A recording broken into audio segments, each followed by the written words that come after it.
sommes aujourd'hui jeudi 7 octobre 2010.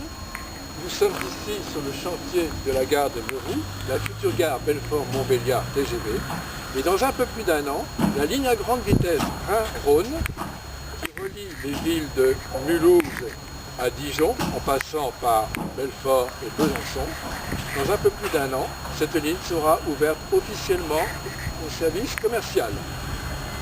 Vous pourrez, à partir de ce jour-là, aller d'ici, soit à Strasbourg, soit à Lyon, soit à Paris ou au-delà. Ça sera extrêmement rapide. Par contre, il y a une question à laquelle on ne nous a pas encore répondu. C'est comment nous allons faire pour aller de chez nous jusqu'ici ou d'ici jusque chez nous. C'est une question à laquelle je vous propose de chercher avec moi la réponse.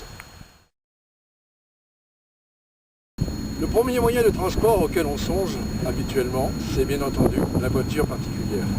J'ai donc testé pour toi, cher public, comment aller de Belfort à la gare de Meroux en voiture.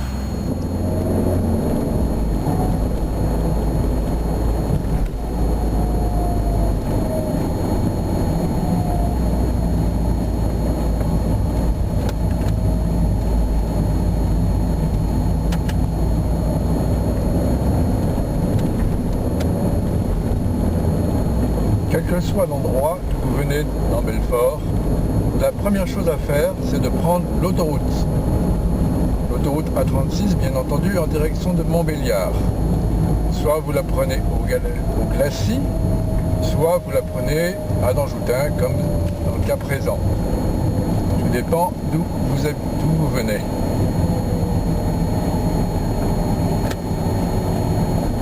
Voilà, nous allons prendre la bretelle en direction de Montbéliard.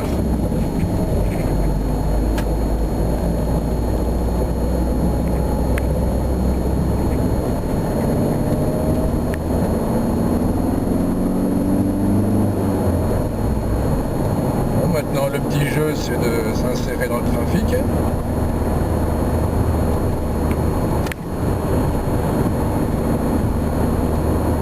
On accélère progressivement.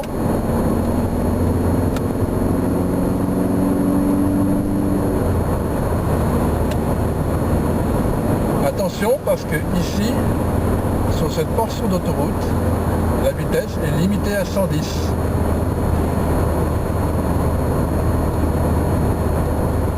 Il y a un radar du côté de Sochaux, je crois.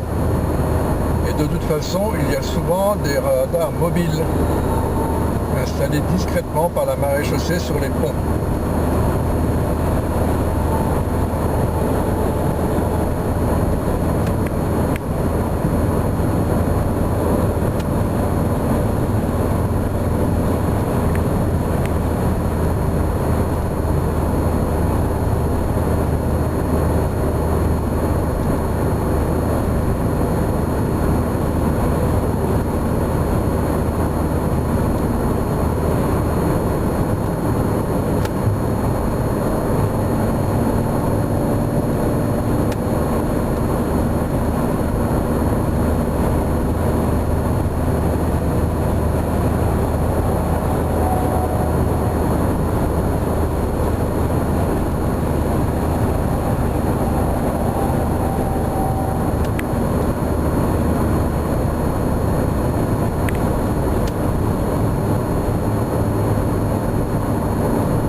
Reste pas bien longtemps sur l'autoroute. Vous allez voir, on va sortir tout de suite. Nous allons prendre la voie rapide en direction de Delle.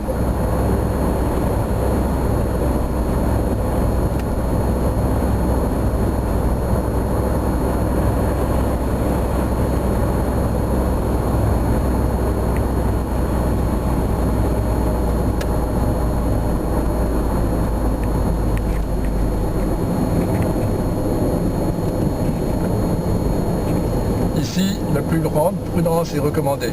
Ce carrefour est dangereux, il est très souvent bien encombré.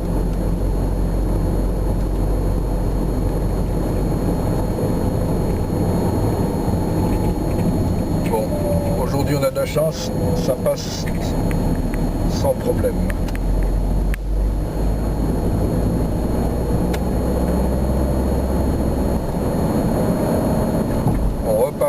sur l'autoroute. Nous sommes en direction de Delle.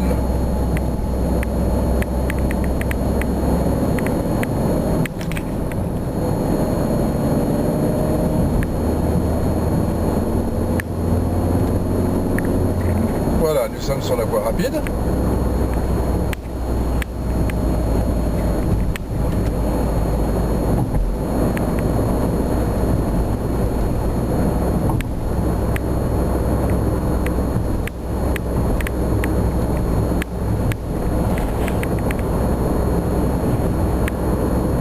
Vitesse limitée à 90.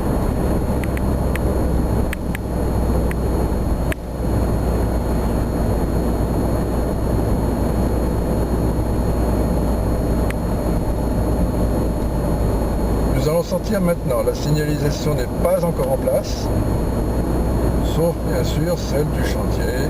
On nous annonce les chantiers ZAC et gare TGV.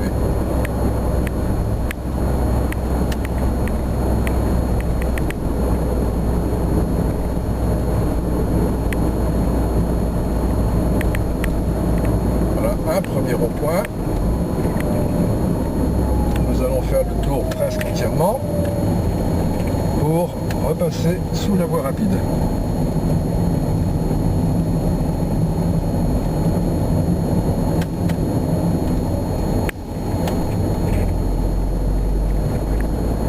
Voilà, la voie rapide est tout-dessus de nous.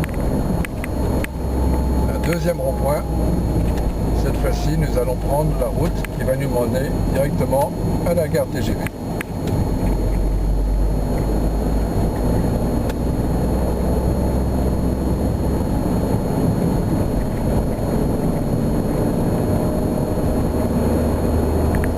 À gauche, on aperçoit les premières maisons de Beauval.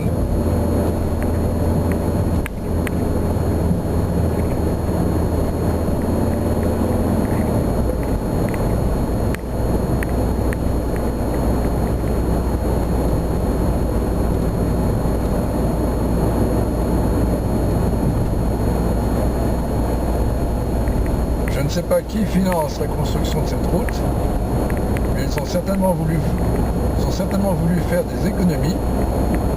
Et elle est très étroite.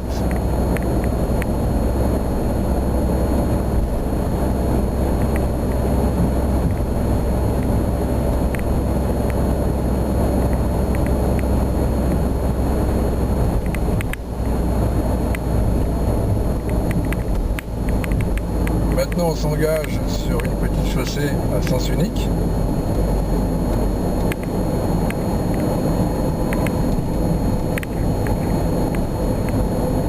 La question que je me pose, c'est qu'est-ce qui se passe si ma voiture tombe en panne? Il n'y a pas de bas-côté sur lequel je peux garer ma voiture en panne.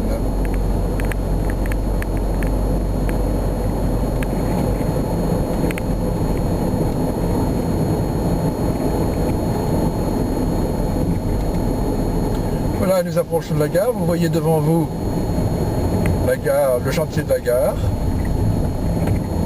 Nous allons passer sur un pont qui franchit la LGV. La gare se trouvant de l'autre côté de la voie.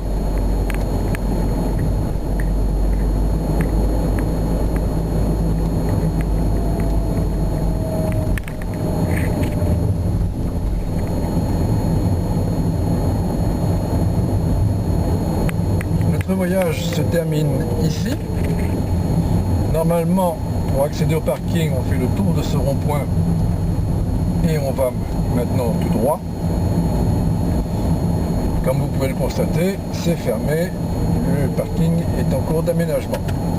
Nous allons donc revenir sur nos pas et nous arrêter au petit parking aménagé pour accéder au belvédère.